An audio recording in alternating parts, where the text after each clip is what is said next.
morning student. Today's topic is bank reconciliation statement. देखो bank में दो चीजें होती हैं, कैश बुक और पासबुक. कैश बुक जो होती है वो डेबिट और क्रेडिट यानी डेबिट प्लस का क्रेडिट माइनस.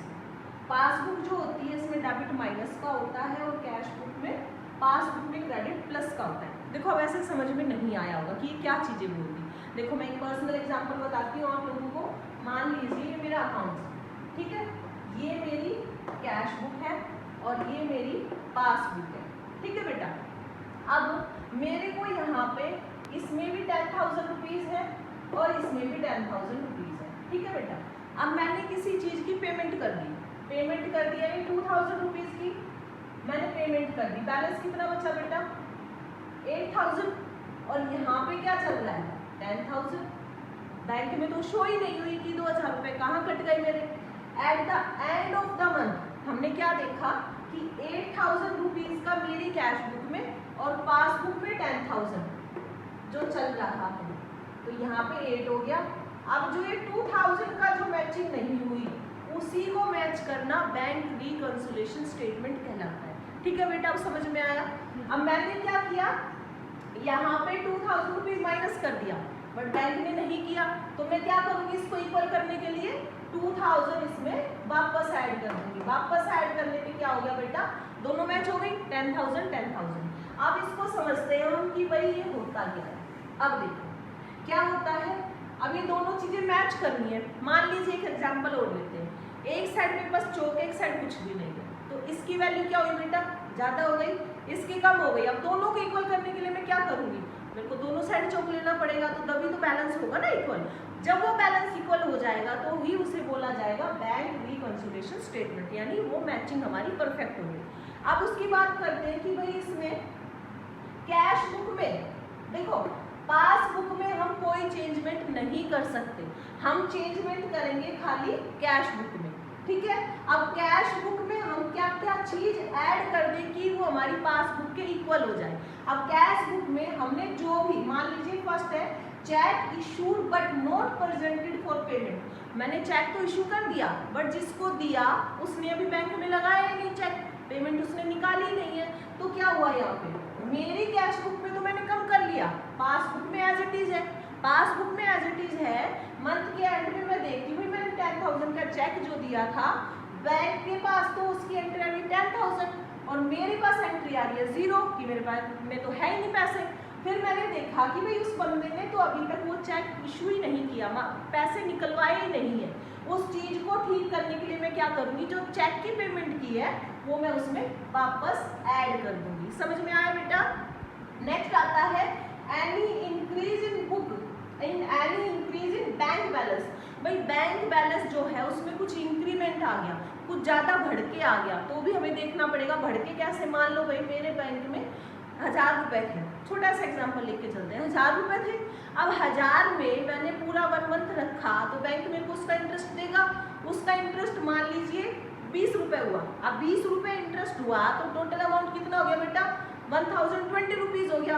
अब मेरा मिसमैच क्या हो गया, मेरी कैश बुक में 1,000 था, पासबुक में 1,020 आया, यानी 20 का जो डिफरेंस हुआ अगर मैं उसमें वापस 20 ऐड कर देती हूँ तो दोनों बराबर आ जाएंगे. ठीक है बेटा. अब हम बात करते हैं, भाई यहाँ तक तो हमारे ऐड वाले आइटम की बात हुई. अब हम बात करते हैं कि भाई माइनस क्या करें, जो मिसमैच हो रहा है उसको ठीक किया जा सके. देखो माइनस करने के लिए पहले देखना है check deposit but not credit और कलेक्टेड और रिकॉर्डेड. ये चीजें कोई भी वर्ड आ सकता है इसमें से, क्रेडिट आए, कलेक्टेड आए या रिकॉर्डेड आए. ठीक है बेटा.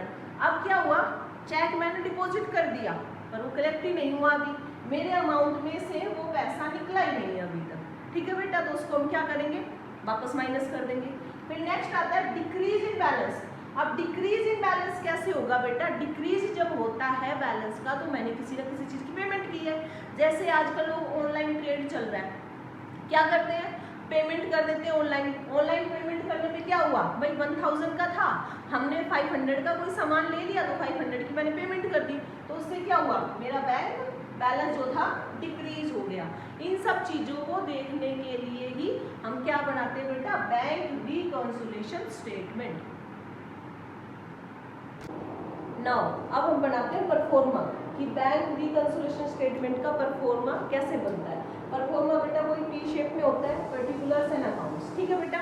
अब आते हैं ऐड वाले आइटम। अब देखो वहाँ तो हमने थ्योरी में समझ लिया कि ये चीजें होती है, अब उसको करके देखना प्रैक्टिकली कि हमें समझ में आ जाए। अब ऐड में हमने क्या बोला था, चेक इशूड। चेक इशूड मतलब कि भाई मैंने किसी चीज की क्या कर दी, पेमेंट कर दी, पेमेंट कर दी, उसको इशू कर दिया, ठीक है, तो वो हमें वापस ऐड करना पड़ेगा। फिर दूसरा आता है बेटा any increase in balance. Increase in balance मतलब होता है कि डायरेक्टली किसी कस्टमर ने मेरे अकाउंट में पैसे ट्रांसफर कर दिए हैं जिससे मेरा बैलेंस इंक्रीज हो गया। नेक्स्ट आता है बेटा कौन कौन से आइटम है जिनको हमें लेस करना है। जब लेस करना होता है तो उसमें आता है चेक डिपॉजिट। अब जब चेक डिपॉजिट की बात आती है तो मैंने यहाँ पे क्या किया बेटा, जमा करवाए हैं पैसे बैंक में, ठीक है। फिर नेक्स्ट आता है डिक्रीज इन बैलेंस। और जब डिक्रीज इन बैलेंस आता है तो मतलब मैंने किसी चीज की पेमेंट कर दी है इसलिए मेरा बैलेंस डिक्रीज हुआ है। एड लेस करने के बाद जो अमाउंट आएगा उसे लिखते हैं balance as per passbook. Now अब हम चलते हैं कंक्लूजन की तरफ कि बैंक रिकंसिलिएशन स्टेटमेंट मैंने समझा दिया आपको अच्छे से। इफ आपको इसके प्रैक्टिकल क्वेश्चंस करने हैं तो आप मेरे को कमेंट्स कर दीजिए, उसके बाद मैं कल आपको प्रैक्टिकल क्वेश्चंस इसके सॉल्व करवा दूंगी।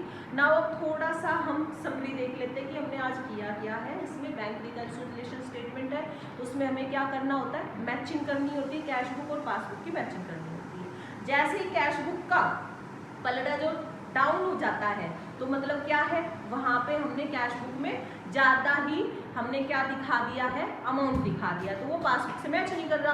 पासबुक से मैच नहीं कर रहा तो हम उसे इन दोनों को जब अप एंड डाउन हो जाते हैं इनमें, तो इनको बैलेंस लाने के लिए मैंने आपको अलग अलग पॉइंट्स बताए थे कि क्या पॉइंट्स में ऐड करने हैं और क्या लेस करने हैं।